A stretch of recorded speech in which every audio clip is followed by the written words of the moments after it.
This happened a few years ago when I was about 13 years old, living in the south of France.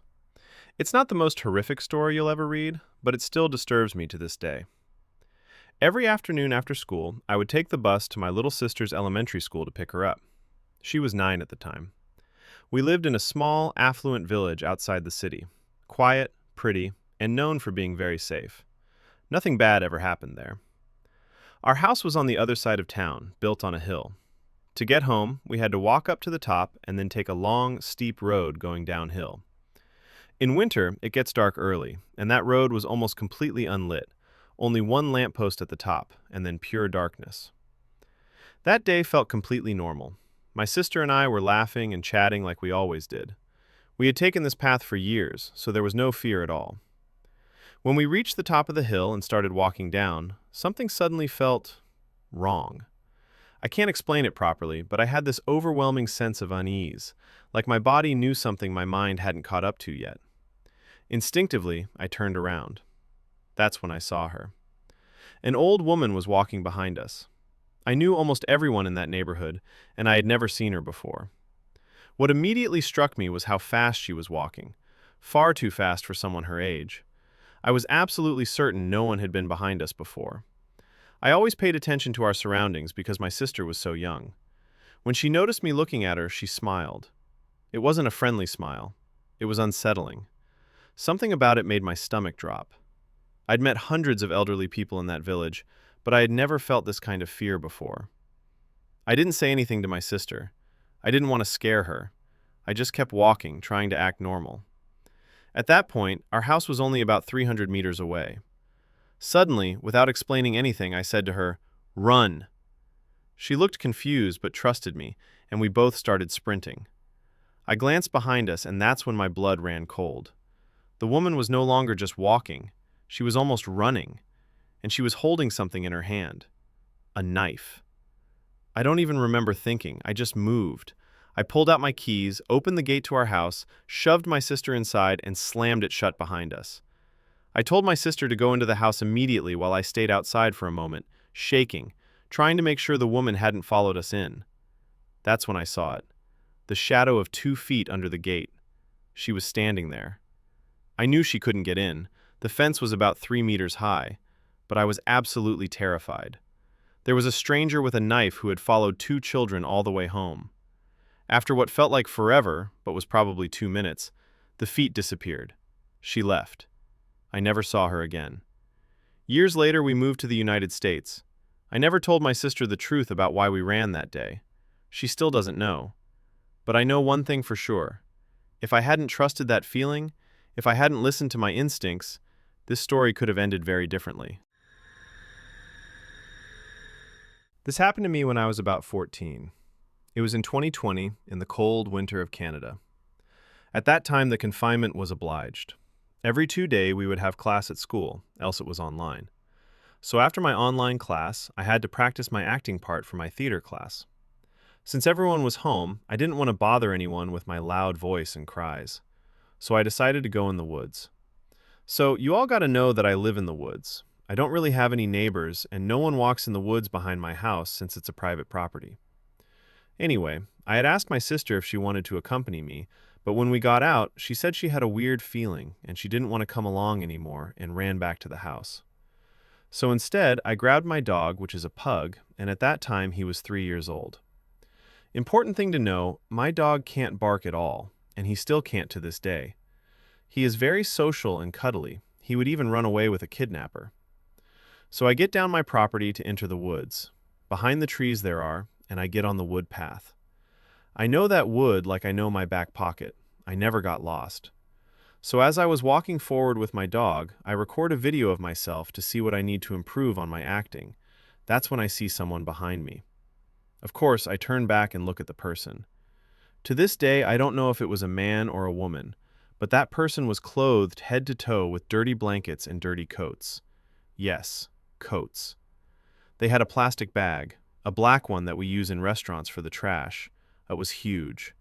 I still remember to this day that vision of the person. I could only see their eyes. In the other hand, they had a sharp-looking object that I couldn't identify. So out of instinct, I started walking faster, because no one ever comes to these woods, especially on a minus 34 degrees Celsius winter.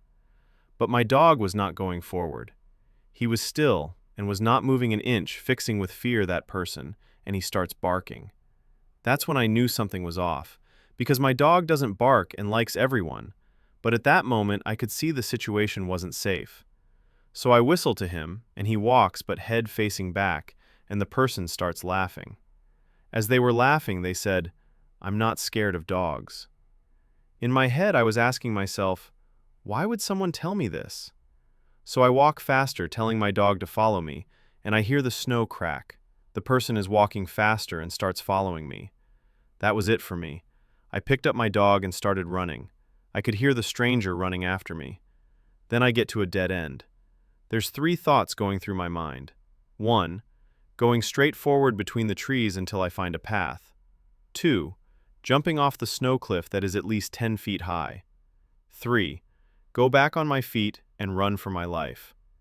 All these knowing I had to have my dog in my arms. I can't think long enough that I hear the stranger's footsteps on the snow, and I decided to jump off the cliff with my dog in my arms.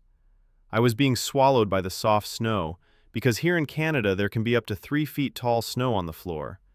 I didn't have my snowsuit. I was freezing and ice was forming on my legs and hands. I thought I was going to die, but my dog is digging me out. I pick him up again and run towards the second cliff in front of me. I look back, and there I see that stranger for the last time. They had their left hand on their forehead, looking left and right at the horizon, looking for me. They spot me and starts walking towards me. I ran as fast as I could, following the path that I knew would lend me to the street in front of my house. I ran for minutes with my dog in my arms and the ice on my legs in the freezing cold. I get back to my house, and I decided to act like nothing happened, went back to my room, and I just stared at the void. I hope I never meet that person ever again. To better paint the picture, here is a description of myself at the time of this incident, 3 years ago. 5'5", 26-year-old woman, medium length bleach blonde hair, curvy, 175 pounds, and definitely not wearing enough. 3 years ago, I was walking home late at night from my friend's house. It was dark, and at the time, I lived in a rough part of a large city. I've had many sketchy situations that I have gotten myself out of, so I guess I felt sort of invincible, like nothing truly scary could happen to me. When I walk alone, I always stay very alert and aware of my surroundings for my own safety, just in case. About halfway home and roughly 10 minutes to my apartment, I noticed a van started tailing me. I was used to this since in my city, it's very common for a young woman in a rough area to get propositioned for sex. It's embarrassing how desensitized to this I was. I did my usual and crossed the road so that I would be walking beside the traffic, heading in the other direction. I wasn't scared, just annoyed. The van then turned down a side street, then back onto the road I was on and pulled up to me. At this point, I still wasn't scared. Again, this has happened so many times, and it never mattered if I was wearing something that showed more skin or if I was wearing a winter coat zipped from just below my chin all the way down to my ankles. That area is notorious for that type of activity. I decided to be firm and told the person I'm not interested. I noticed there were 2 men in the van. They looked almost identical and may have been twins or brothers. Both men had a very, very dark complexion, dark eyes, and short dark hair. The van didn't move. I was super annoyed and crossed the road again to get away. At this point, I figured this would be enough for them to stop following me. They didn't. They kept circling back every time I crossed the road. I've never had to put that much effort into getting a horny pervert to leave me alone. So this is when I started feeling unsafe. They zipped by me at the speed the traffic was flowing in, and I yelled for them to fuck off. I thought it finally worked. It had been 3 minutes and I hadn't seen the van, so I thought I was in the clear. Just in case, I pulled my phone out and was getting ready to call my sister that I lived with. Just then, the van pulled up to me very quickly, and before I could even blink, one of the men jumped out of the van, opened the back door, and approached me quickly in an aggressive manner as if he was about to scoop me up and throw me into the vehicle. The traffic in that area is very inconsistent. It was dead, and I imagine that is what they were waiting for.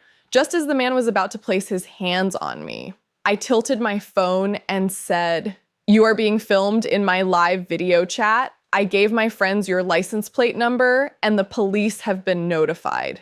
I was so scared, but I didn't let that show.